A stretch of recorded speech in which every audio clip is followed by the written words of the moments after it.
Nosotros recordamos que cuando Dios sacó a Abraham de Ur de los Caldeos, versículo 7, Génesis 15, Dios le dijo que su propósito era sacarlo para introducirlo a una tierra.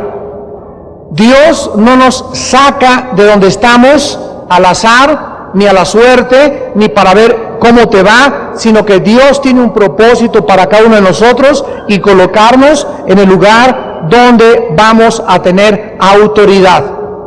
Si tú tomaras a Michael Jordan y lo metieras a la América, sería un fracaso.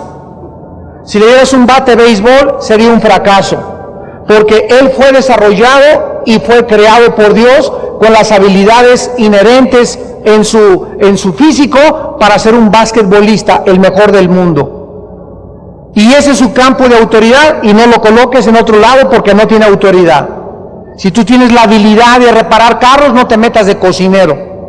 Si tú tienes la habilidad de la gastronomía, no te metas a otra carrera porque esa es tu carrera, ni te metas por la cuestión del dinero. Desarrolla el campo de autoridad donde Dios te habilitó y te capacitó natural y espiritualmente para poder bendecir al mundo en que vivimos. Entonces, todo lo que Dios hace, lo hace y lo prepara antes. Este domingo veíamos en el estudio de Lucas cómo antes de que Cristo fuera introducido al mundo, antes Dios envió a Juan el Bautista a prepararle el terreno. No hay nada que Dios haga y coloque en alguna posición a ninguna persona sin antes haberla preparado. Un karateca no brinca a un concurso nacional sin haber tenido 2 o 3 años de entrenamientos drásticos y fuertes y severos. El América no entra ahí al campo sin que hayan ido a entrenarse, ni un equipo de fútbol, ni un pianista. Un pianista necesita 6 o 8 horas diarias. Un cinta negra en karate, segundo o tercer dan, necesita 4 o 5 horas diarias de entrenamiento. Si quieres ser ingeniero, tienes que haberte preparado. Si quieres brincar al matrimonio, cuídate de brincar al matrimonio sin preparación. Cuídate de entrar a ser esposa, no sabes surcir ni un botón, no sabes hacer ni huevos fritos, no sabes ni planchar, y así te quieres casar, te vas a salir reprobada. Necesitamos siempre en la vida prepararnos y entender que toda preparación tiene un propósito a donde Dios nos quiere llevar. En el ejército de Estados Unidos a los soldados los preparan 3 años en un campo que se llama boot camp en inglés, que se llama campo de entrenamiento. Durante 3 años los escupen, los tiran al suelo, los maltratan, los levantan a gritos, les gritan en el oído, les hacen todo lo posible para que después de los 3 años se enfrenten a la guerra y no sufran. Y cuando el jefe le diga, te quedas en esta colina, ya está acostumbrado a que le griten y no se enojan, ni, ay, me vieron feo, y me criticaron, y hablaron mal de mí, y ya no voy a esa iglesia porque esto, y este y el otro, puros cristianos hechos de gelatina. La mayor parte del mundo cristiano actualmente son hombres y mujeres que no tienen entrenamiento, no han pasado entrenamiento, y con cualquier viento se caen al suelo. Y esto no puede ser si queremos realmente formar parte del último ejército de Dios, de ese ejército de guerreros y de soldados, listos, como le dijo Pablo a Timoteo, sufre penalidades como buen soldado de Jesucristo. Y el cristiano actual no está acostumbrado a sufrir, porque siempre ha tenido la mesa servida. Y aquí Dios le dice a Abraham en el versículo 3, yo soy Yahweh, yo soy el que soy. Dios demuestra que Él es Dios por su simple existencia. Yo soy Jehová. La palabra Yahweh es yo soy el que soy. Dios existe. La Biblia no discute. En ninguna parte se encuentra en la Biblia tratando a Dios de demostrar que Él vive. La Biblia simplemente asume la existencia de Dios. Dice la Biblia en el Salmo 14:1, dice: el necio en su corazón, no hay Dios. Ahora Abraham le pide a Dios una confirmación, una señal, una seguridad para el fortalecimiento de su fe y de sus emociones. Y le dice en el versículo 9: tráeme una becerra. Después de que Abraham en el versículo 8 le dijo: ¿en qué conoceré que la he de heredar? Dios le dice: tráeme una becerra de 3 años, una cabra de 3 años y un carnero de 3 años. Los 3 años implican madurez. Un carnero, una cabra y una becerra de 3 años es la época madura de estos animales. Una tórtola y un palomino. 5 animales le pide Dios a Abraham que él los supla. Y tomó él todo esto y los partió por la mitad.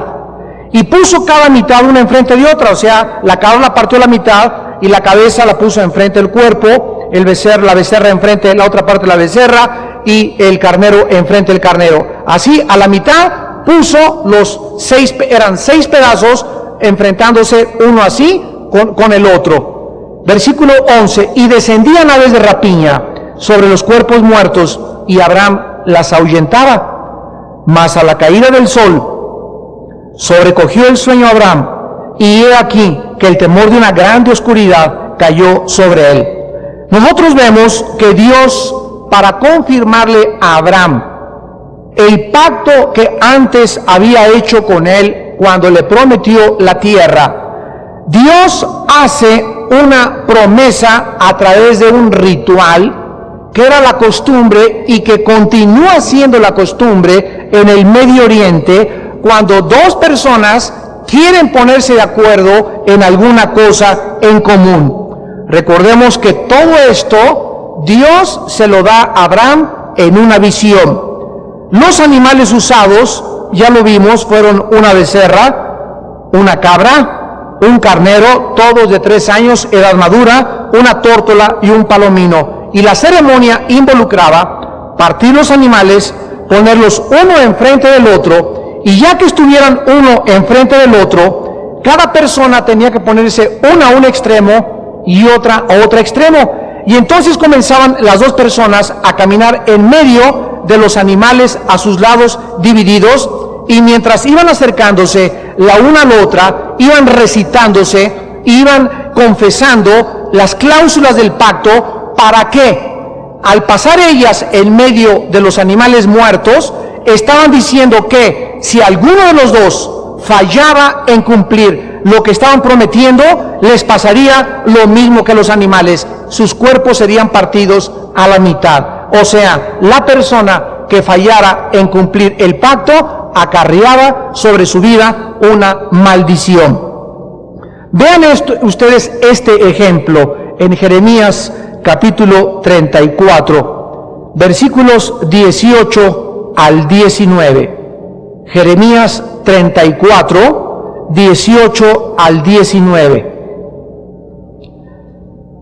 Y entregaré, es Dios el que está hablando, a los hombres que traspasaron mi pacto, que no han llevado a efecto las palabras del pacto que celebraron en mi presencia, dividiendo en 2 partes el becerro y pasando por el medio de ellas, a los príncipes de Judá y a los príncipes de Jerusalén, a los oficiales y a los sacerdotes y a todo el pueblo de la tierra que pasaron entre las partes del becerro. Vemos que aquí Dios le está reclamando a los príncipes de Judá y de Israel el que ellos no hayan cumplido cuando pasaron en otro pacto, desde luego que se hizo, pero el pacto que hicieron en tiempos de Jeremías era exactamente, cientos de años después de Abraham, exactamente igual al que Dios hizo con Abraham en la tierra prometida. Ahora, noten ustedes, regresamos a Génesis, que en todo este ritual Dios no se aparece hasta este momento. Entonces ahí acabó Abraham de poner las partes como Dios le dijo, y llegaron las 2 de la tarde, las 3 de la tarde, las 4 de la tarde, Las 5 de la tarde y Abraham decía, bueno, aquí está lo que Dios me dijo, ya partí los animales, pero Dios no se aparecía. Entonces llegaron como a las 6 de la tarde y dice el versículo 11, descendían aves de rapiña sobre los cuerpos muertos y Abraham las ahuyentaba, mas a la caída del sol sobrecogió el sueño a Abraham. O sea, como entre las 5 y 6 de la tarde, los opilotes o las aves de rapiña comenzaron a atacar a los cuerpos muertos y comenzó David a ahuyentarlos, ¿verdad? Porque él no entendía por qué estaban ahí muertos, pero los comenzó a ahuyentar, aunque Dios todavía no le daba ninguna otra orden. Quiero que veamos en Marcos 4 que estas aves de rapiña representan a los poderes de Satanás. Marcos capítulo 4, versículo 4 y versículo 15.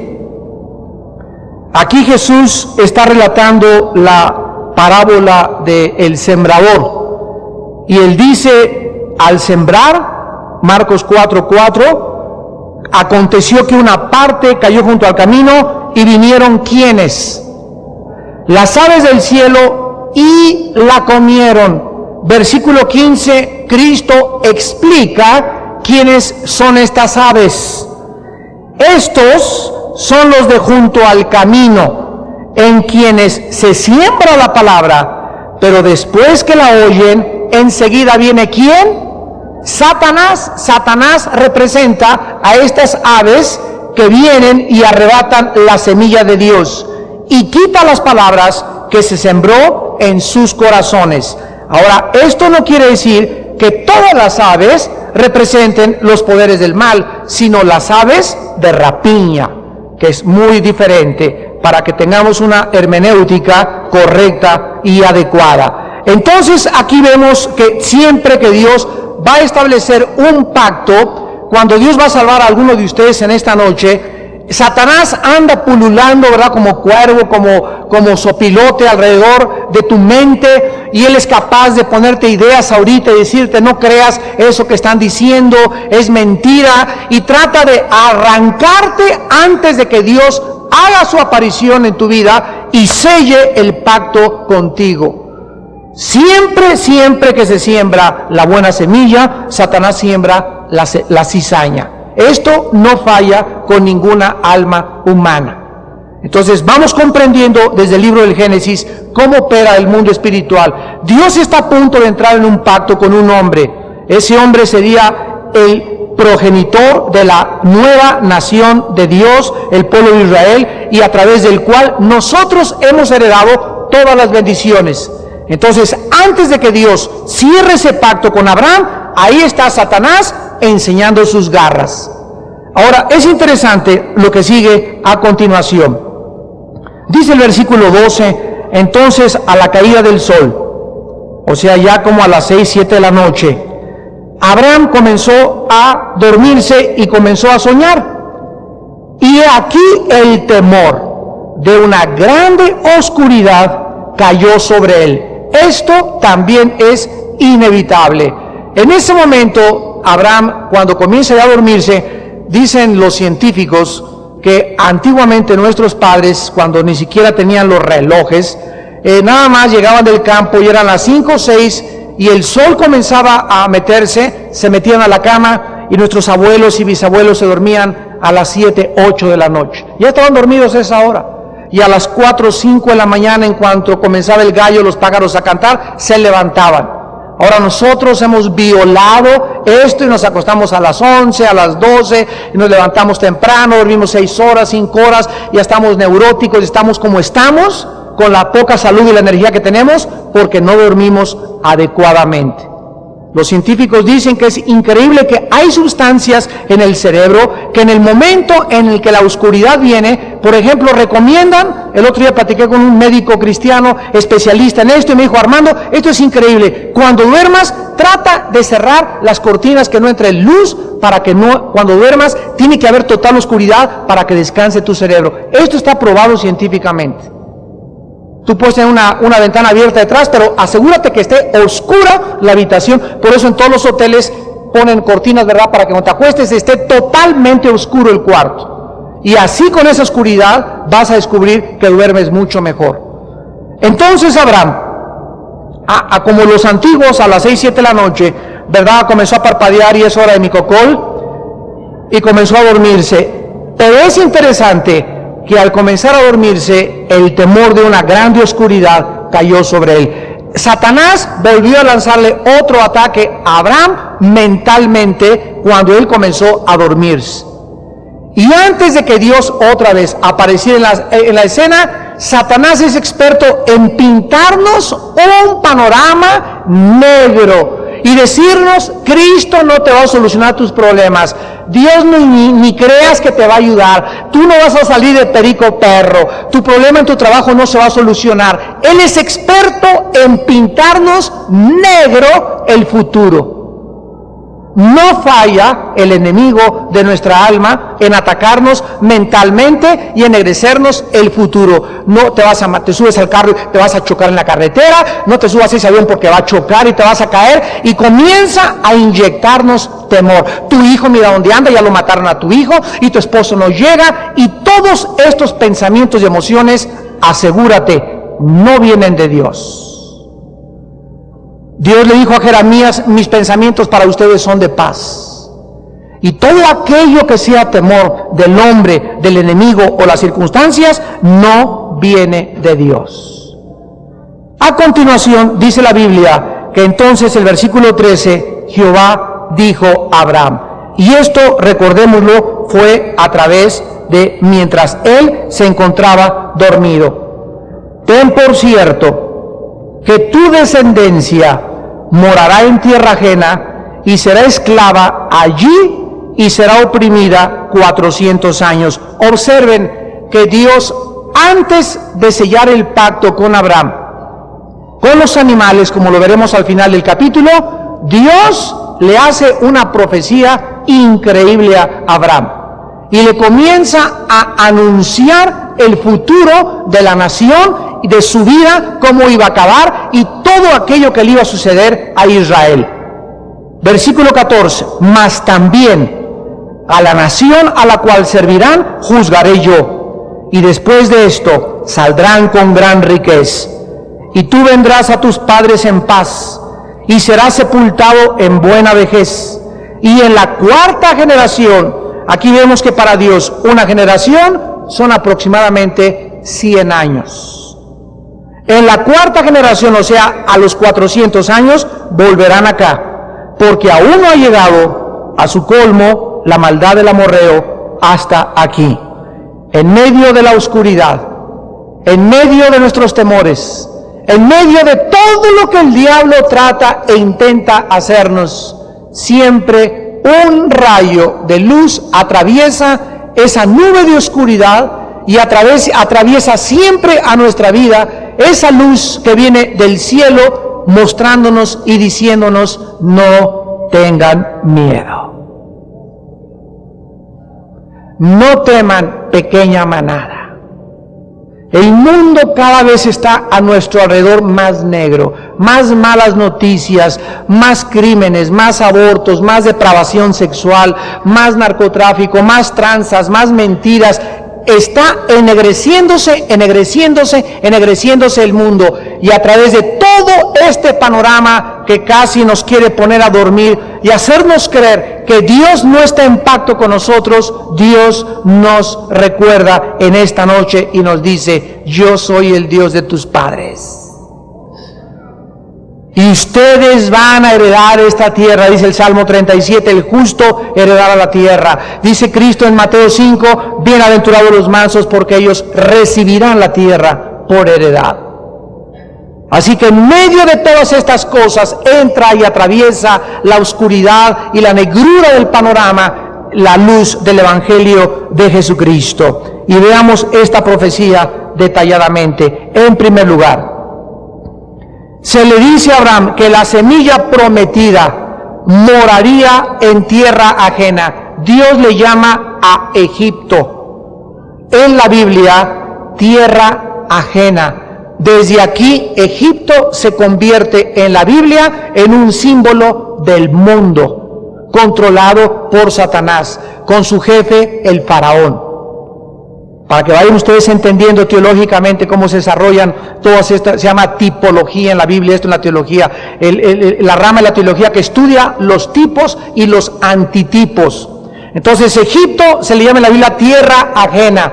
Cuando dice Isaías 30 del 1 al 2, no desciendan a Egipto a pedir ayuda, ay de los que van a Egipto a pedir ayuda y a cobijarse otro espíritu que no es de mi espíritu y a cobijarse en la fuerza del faraón. Otra vez Dios está diciendo a los cristianos, hay de ustedes que van primero al psicólogo que a un pastor. Hay de ustedes que creen que el psiquiatra tiene respuestas para tu vida. Hay de ustedes que van a consultar los horóscopos o que checan los horóscopos del periódico. Porque todo aquello que sea pedir ayuda a Dios o consultar a un mago, a un astrólogo, a un brujo, a un doctor, a un médico, creyendo que ellos tienen respuestas para nuestra vida, es ir a Egipto. Y esta tierra que nosotros habitamos, amados hermanos en Jesucristo, este mundo es ajeno a nosotros. Jesucristo dijo, Señor, ellos no son del mundo. Nosotros no pertenecemos a este mundo que está controlado por el diablo actualmente. Somos soldados, espías infiltrados en el reino de Satanás. Por eso el mundo no nos conoce, se burla de nosotros, no saben que somos los espías de Dios y el ejército infiltrado, somos los agentes secretos de Dios, es lo que somos la iglesia, en un mundo controlado por el enemigo, y estamos aquí experimentando y demostrando al poder de las tinieblas que mayor es el que está dentro de nosotros que el que gobierna el mundo. Aleluya.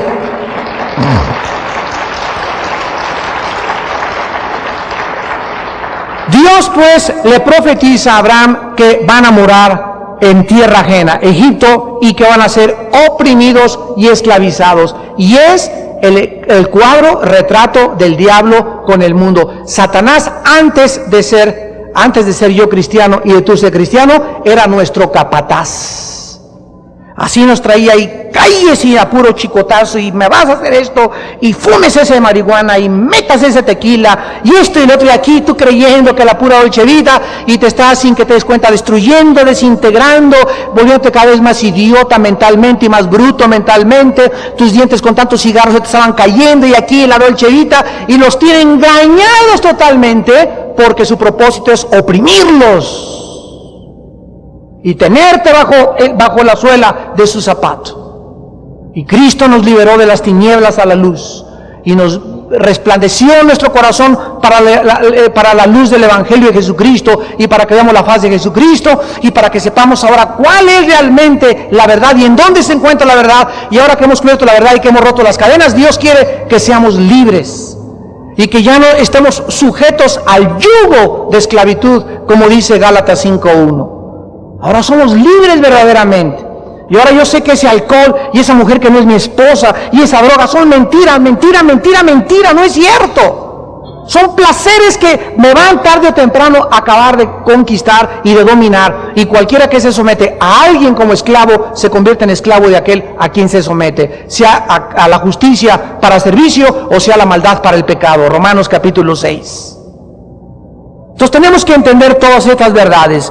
Ahora veamos en Éxodo capítulo 12 este cumplimiento profético de cómo se llevó a cabo y por qué hubo 30 años de diferencia entre la profecía de Dios. Cuando los israelitas llegaron a Egipto, en el capítulo 1, vemos nosotros que se cambió el faraón. Porque antes Dios había escogido a José, vamos a estudiar la vida de José después, para que José fuera el instrumento de Dios y él metiera a sus dos hermanos, a los hijos de Jacob, que son las 12 tribus de Israel. José fue el instrumento para que entraran a Egipto, para que se cumpliera la profecía. Entonces cuando José fue vendido por sus hermanos, fue llevado y capturado en Egipto y lo metieron a la cárcel y después lo hicieron primer ministro. Y cuando vino hambre, miren ustedes los caminos de Dios, cuando vino hambre en la tierra, con tantos años de premeditación, Dios en su infinita providencia y anticipado conocimiento, como Él hace todas las cosas y todo contribuye para nuestro bien, Dios prepara y permite que vendan a José y que sufra lo que sufra José, para que cuando, decenas de años después, viniera el hambre, los hermanos fueran a Egipto y pidieran de comer. ¿Y quién creen que era el que controlaba la comida? José. Bueno, es una historia preciosa, no lo reconocen, etcétera, etcétera. Total que los hermanos ya lo reconocen, le pide perdón, se sorprenden que José no los castigue, no los meta a la cárcel, después de que lo quisieron matar por envidia y celos. Y dice en Génesis 50 que les contesta José: ustedes buscaron un mal contra mí, mas Dios lo convirtió para nuestro bien, para introducir este pueblo a esta tierra. Entonces José tuvo la capacidad de ver todo su pasado. ¿Y por qué lo encarcelaron? ¿Por qué sufrió injustamente? ¿Por qué sus hermanos lo rechazaron? Fue capaz de ver la mano de Dios en su pasado, por lo que él estaba ocupando el puesto que ocupaba. Y la razón por la cual José no se amargó y perdonó a sus hermanos fue porque José pudo ver que el plan de Dios formaban sus sufrimientos. Y si tú no tienes esa capacidad y no comienzas a desarrollar esta capacidad de ver a Dios en todos tus caminos, vas a acabar amargado o amargada. Ay, lo que hizo mi esposa y mi media esposa, y lo que me hicieron mis papás, y a mi mamá, hermano, le decían la prostituta de la Roma, le decían la tigresa de Santa Julia, y mi papá era narco, y por eso soy como soy. No es cierto que eres como eres por tu papá ni por tu mamá, eres como eres porque has escogido ser lo que eres. Y si tu mamá era la tigresa de Santa Julia y tu papá era el mocho orejas, no importa lo que hayan sido, es más grande la gracia de Dios para sacarte del pozo y la posilga donde tú te encuentras. Nunca, si quieres madurar, escucha este consejo: jamás culpes a nadie de tu pasado por nada. Todo lo que has atravesado eres tú y Dios. El día que aceptes tu responsabilidad y enfrentes la vida y tú te consideres que tú eres la única culpable, tú eres el único culpable de todo lo que ha pasado, entonces madurarás. Y si sufriste alguna injusticia en el pasado, Dios es poderoso para convertirla para tu propio bien. Esta habilidad la tienen los cristianos que caminan en el Espíritu. Por eso se llaman cristianos espirituales. En Éxodo 12, versículo 40 y 41, dice la Biblia: el tiempo que los hijos de Israel habitaron en Egipto fue 430 años. La profecía decía 400, ¿verdad? Bueno, entonces entran a Egipto, y desde el tiempo que entraron a Egipto, en tiempos de José, estuvieron 30 años los judíos en Egipto, disfrutando las bendiciones de su hermano como primer ministro, pero José murió. Y Éxodo capítulo 1 comienzan los primeros 10 versículos diciendo que cuando Israel entró a Egipto, se levantó otro faraón, que no era el que había puesto a José como primer ministro de Industria y Comercio. Entonces se les acabó el hueso. Ya tu compadre no es gobernador, tu tío no es el presidente de la República, ahora viene otro nuevo gabinete, y en los demás te quedas bailando como el perro de las dos tortas. Así se quedaron los judíos. Entonces durante esos 30 años gozaron, pero en cuanto entró el nuevo faraón, dice Éxodo 1, los comenzó a oprimir, y ahí comenzó a contar el tiempo, y fueron 400 años de opresión y de esclavitud.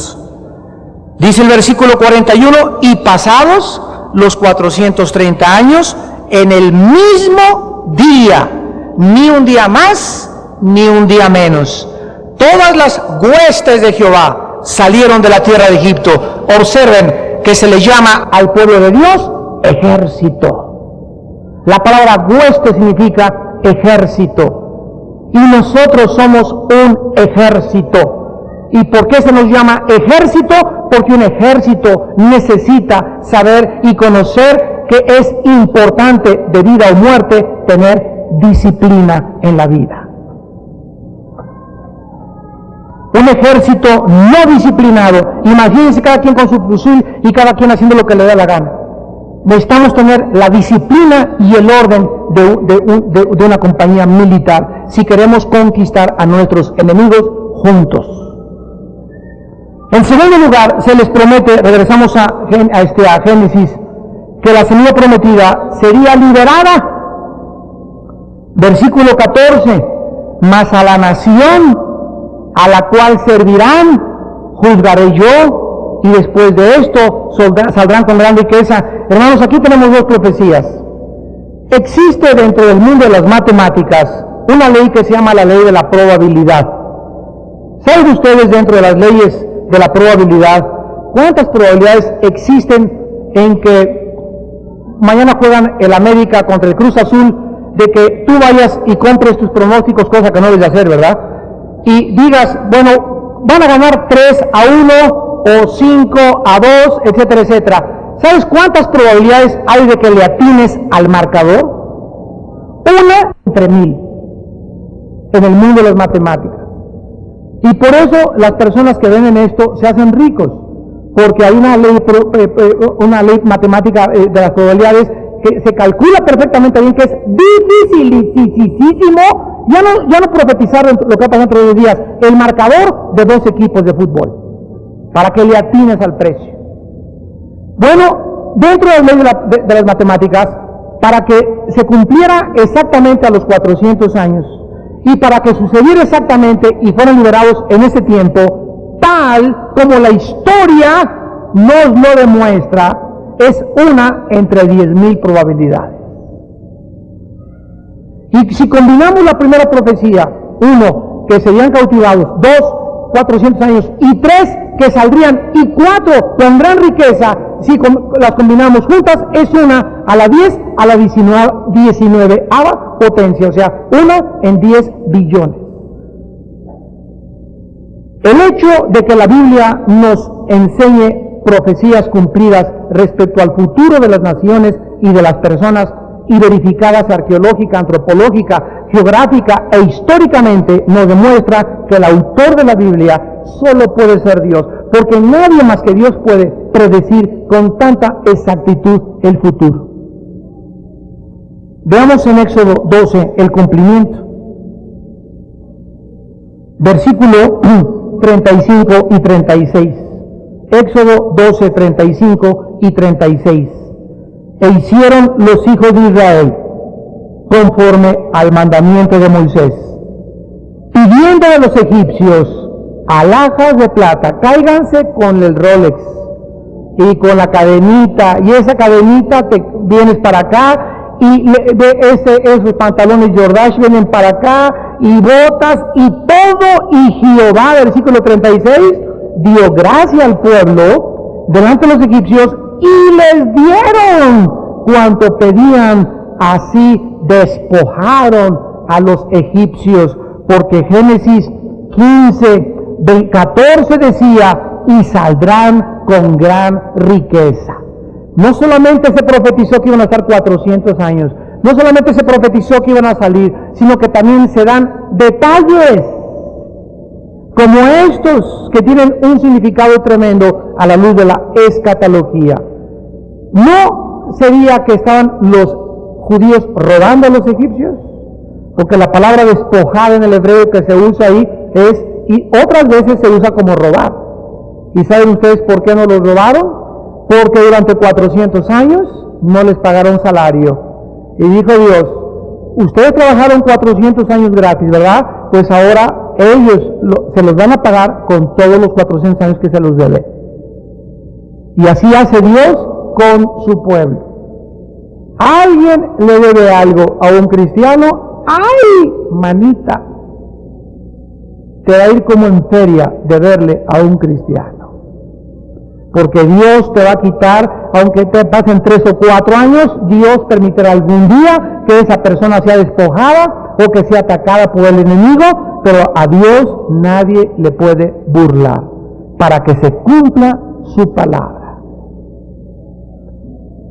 Que lo hemos visto el otro día con los pastores, estábamos platicando, y yo les dije a unos hermanos, yo recuerdo cuando iniciaba mis campañas evangelísticas, cuando yo formaba parte del equipo de Luis Palau, allá a principios de los 80, estuve 3 años con Palau trabajando, y me mandaba Luis y me decía, Armando, vete a Veracruz, etcétera, etcétera, y a veces el equipo de Palau no me daban a mí dinero, iba yo a predicar y todo, y regresaba, y pues ¿cómo te fue? Y yo decía, bueno, que no se preocupen, me mandan allá, ni para el camión me dan, tengo que pagar mis gastos y todo. y Dios me comenzó a mostrar que a veces la gente iba a ir yo y hasta yo tenía que pagar mi pasaje de regreso a mi casa. Y muchas veces me quedé a dormir hasta en la estación del camión porque tenía que esperar hasta el otro día porque ese era muy caro y tenía que tomar una flecha roja, uno de segundo, para regresar a mi casa. Esos eran los años cuando yo comenzaba de predicador. Y Dios me mostró que lo que una iglesia no me daba, por otro lado, Dios me proveía lo que no me dieron en esta parte. Así que te acostumbras, ¿verdad?, a que ya no cobras, ni tampoco le vas a decir a la gente, pues necesito que me hospeden en el mejor hotel, y que les cobro a 2,000 pesos la noche, y además la primera noche con traje negro y la segunda noche con traje gris. Y si ustedes se ríen y creen que es chiste, es lo que está pasando en el mundo cristiano. Nos hablan artistas, cantantes, predicadores, de a cómo la noche. Imagínense nada más. Desde luego que jamás invitaremos a nadie así. Ya están acostumbrándose, nos están conociendo, que si quieren venir, se les dará una ofrenda de amor. Y si quieren arriesgarse, que se arriesguen. Ya verá cómo les toca. Pero a los que han venido y se han arriesgado, los ha super bendecido Dios. Y finalmente, dice en Génesis 15 que Abraham sería reunido con sus padres. Eso es precioso, porque Dios le profetiza su final a Abraham, como a nosotros ya sabemos cuál es nuestro fin. Versículo 15 de Génesis 15, y le dice finalmente a Abraham: y tú vendrás a tus padres en paz, y serás sepultado en buena vejez. Santos de Dios, los muertos no están dormidos. La doctrina de que los muertos duermen es una herejía de los mormones, de los testigos de Jehová y de una secta que se llama Adventistas del Séptimo Día. La Biblia no enseña que las personas que mueran duermen. Lo que duerme es el cuerpo, pero el alma sale en el momento de la muerte con el espíritu y nos reunimos inmediatamente con nuestros padres. Muriendo a los 5 o 10 segundos que salgamos hacia el tercer cielo, ahí va a estar esperándonos Abraham, Isaac, Jacob, Jeremías, David y todos los grandes santos de Dios, y tus parientes que fueron salvos, y tu mamacita si fue salva. El papá de Abraham se llamaba Taré. Génesis 11, dijo Dios: vas a ser reunido con tus padres. Y dice la Biblia: y será sepultado en buena vejez. Observen la frase, buena vejez. ¿Saben qué significa buena vejez? Morir contento, viejito. No.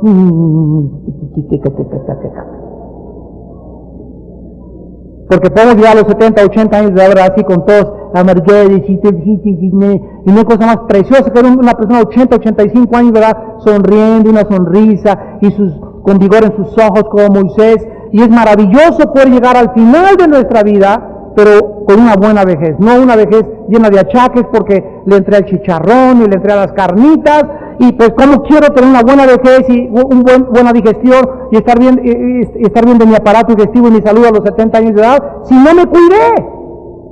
Entonces yo estoy recogiendo todo lo que sembré. Jóvenes, acuérdense de su Creador en los días de su juventud, antes que vengan, ¿qué cosa? Los días malos, antes que llegues al tostón, al sesentón, al setentón y digas: no tuve en ellos contentamiento. Todo es una preparación para llegar al final de nuestra vida buenos, contentos y con el rabo moviéndolo por todos lados. No rabo verde, ¿verdad? Que es muy diferente. Quiero que vean un versículo en Daniel 12 relacionado con la muerte de los hombres de Dios. Y lo quise introducir en el estudio porque me ha bendecido muchísimo. Es que cada vez que muere un santo en la Biblia, Dios le dice eso: serás reunido con tus padres. Pero aquí a Daniel, que Daniel y José son dos de los hombres en toda la Biblia de quien no se mencionan vidas, ¿verdad?, ni que se apartaron jamás de Dios, porque sí los hay, este tipo de personas. Ellos son un ejemplo. Daniel 12, versículo 13, que es el último versículo de Daniel. Miren ustedes lo que Dios le dice a Daniel: y tú irás hasta el fin. ¿Qué fue lo que Dios le dijo a Abraham en el versículo 15? Vendrás a tus padres en paz. Abraham murió tranquilo y con una buena vejez, contento, meneando el rabo, saludable, con gozo, no, yo voy a morir, nadie me quiere y me van a morir en la calle, nada de eso. Tenía todo, aunque mi padre y mi madre me dejaran, Jehová me sustentará. Y a Daniel se le dice, irás hasta el fin. O sea, Dios tiene para nosotros una carrera. Y hay cristianos, la Biblia enseña, que desgraciadamente no llegan hasta el fin. A la mitad se los tiene que llevar Dios por su pecado. Como el caso de 1 Corintios 5, del 1 al 5, de un muchacho que vivía en relaciones sexuales con una parienta en promiscuidad. Y Pablo le dice que el tal se ha entregado a Satanás para destrucción de la carne, o sea, que se muera para que el espíritu sea salvo en el día de Cristo. Hay muchos de ustedes que van a morir antes de un ataque al corazón, de arteriosclerosis, de colesterol, de los pulmones, no sé de qué, ¿verdad?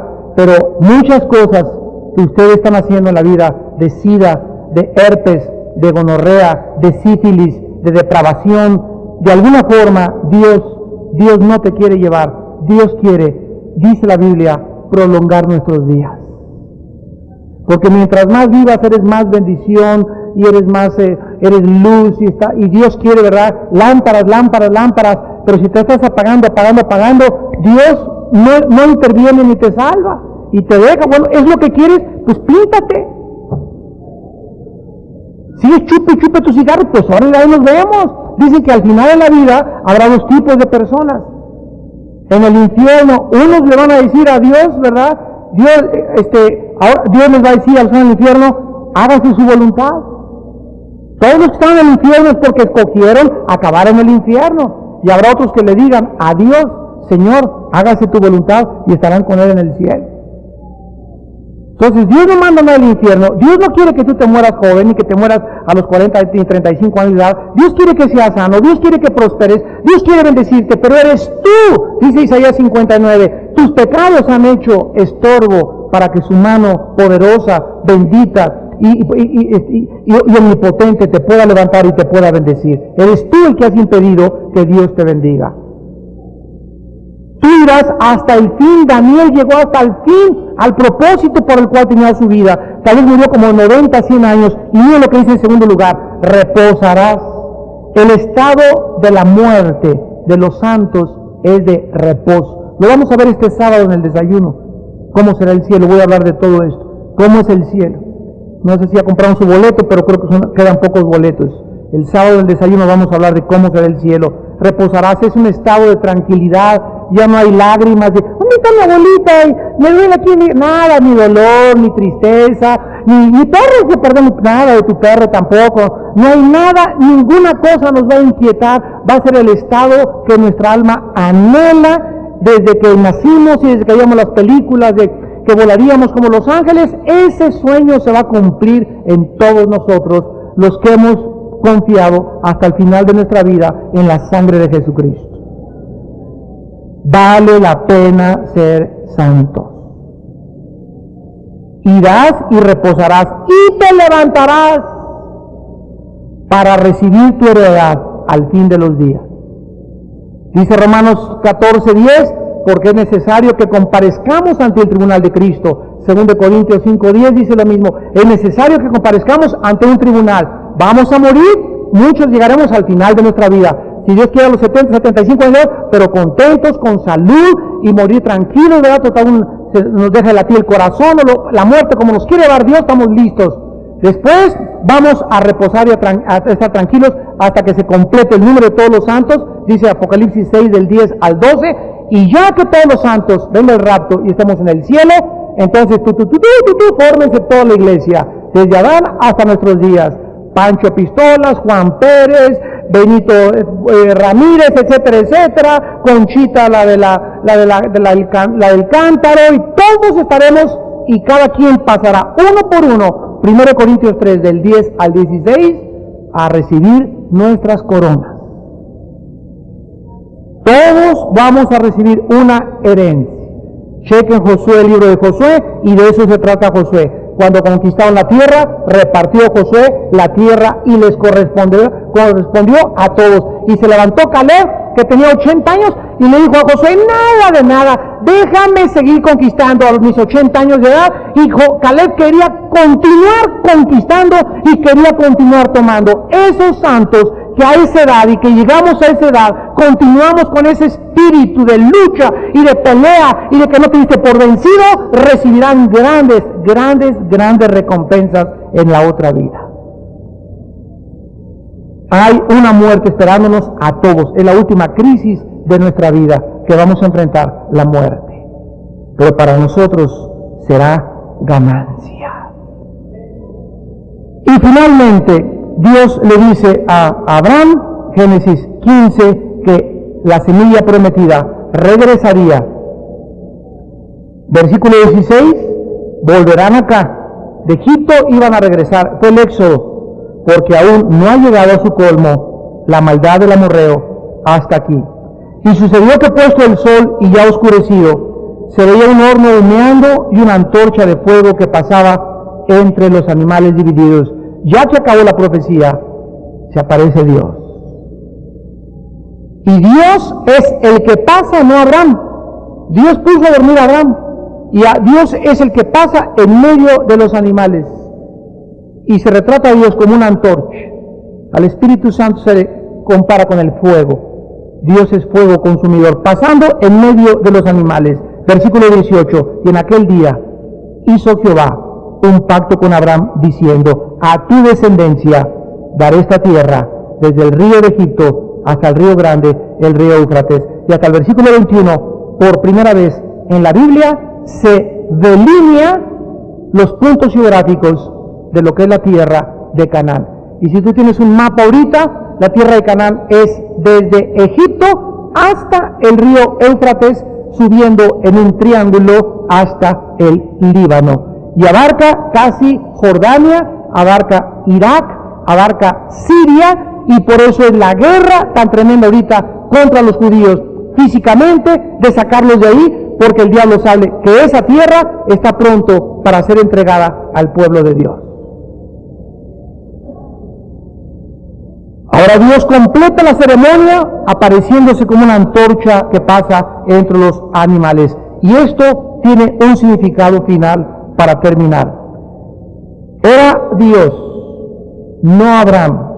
Acuérdense que cuando dos personas caminaban en medio de los animales, iban jurándose que si alguna fallaba, entonces él iba a ser partido de la mitad como los animales.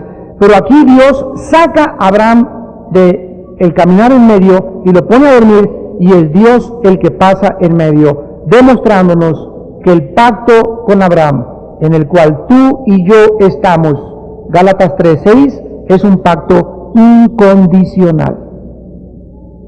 Abraham no tendría que cumplir nada absolutamente, solo creer. Dios iba a hacer todo. Dice Pablo a Timoteo que aunque cuando fuéramos infieles, Él seguirá siendo fiel. Esta es una de las razones por las cuales las personas o los que enseñan que la salvación se puede perder es porque no han estudiado el pacto con Abraham ni el pacto de sangre bajo el cual nos encontramos en la cruz de Jesucristo. Es un pacto incondicional. Dios me regala una salvación sin que yo haya hecho nada. Y de aquí a que Él venga, tampoco voy a hacer nada, ni por portarme bien la voy a mantener. La voy a mantener simplemente por la energía y la gracia de Dios. Y no voy a aprovecharme de esa salvación diciendo, pues como ahora soy salvo, puedo hacer lo que quiera, porque si pensara eso, ni siquiera puedo creer que la tenga. Porque cuando la persona que recibe la naturaleza de Dios, comienza a amar a hacer la voluntad de Dios, ama la santidad y aborrece el pecado. Se llama la perseverancia de los santos. Y los vencedores, como dice en Apocalipsis, ¿quiénes son? 1 Juan 5, del 4 al 5, todo el que ha nacido de Dios, vence al mundo. Y solo los vencedores heredarán todas las cosas. Es interesante que Israel poseyó la tierra prometida por un brevísimo periodo de tiempo. Solamente bajo el reinado de Salomón, 1 Reyes 8:65, y bajo Jeroboam II en 2 Reyes 14:25. De ahí Israel no ha poseído todavía la tierra de Canaán. ¿Y cuántos de ustedes, amados santos de Dios, están viviendo la vida cristiana como conquistadores y no como el pueblo derrotado que éramos antes de conocer a Cristo? Antes éramos la cola y no la cabeza. Antes nos pisoteaban y no estábamos arriba. Antes pedíamos prestado y ahora debe ser lo contrario. Ahora deben a nosotros pedirnos prestado. Ahora nosotros somos la cabeza y no la cola. Ahora debemos estar arriba y no debajo de nuestras circunstancias. Porque somos más que vencedores. Y porque estas promesas son reales y verdaderas. Y la palabra de Dios es Dios el que ha hablado y el que ha dicho, y lo que ha dicho Dios se cumplirá. Y eres tú el que tienes que recibir estas verdades y estas promesas en tu corazón. Porque tal vez esta noche algunos de ustedes no han entrado a este pacto con Dios. Ahorita hay temores, hay una nube diciéndote no lo creas, sigue mejor con tu amante, sigue en el pecado, es rico el pecado, etcétera, etcétera. Pero Dios te dice, ven en esta noche a la cruz. Al pacto que mi Hijo selló con su sangre, ya no con animales, la sangre preciosa de Jesucristo. Y entraré en pacto contigo, dice el Señor, y yo caminaré en medio. O sea, fue Dios el que fue partido. Al caminar la antorcha entre los animales involucraba que Dios es el que iba a sufrir, y lo hizo en la cruz de Cristo. Y Él, ahí en la cruz de Cristo, nos muestra que Él fue nuestro sustituto. Él llevó nuestros dolores, pagó por nuestras enfermedades y experimentó nuestros sufrimientos, para que tú puedas tener una vida y acabar en una buena vejez, terminar en paz y ser reunidos todos algún día, ya no en el centro de convenciones donde estamos en esta tarde, sino en las gloriosas mansiones que Cristo ha ido a preparar para todos aquellos que siguen confiando en Él.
When you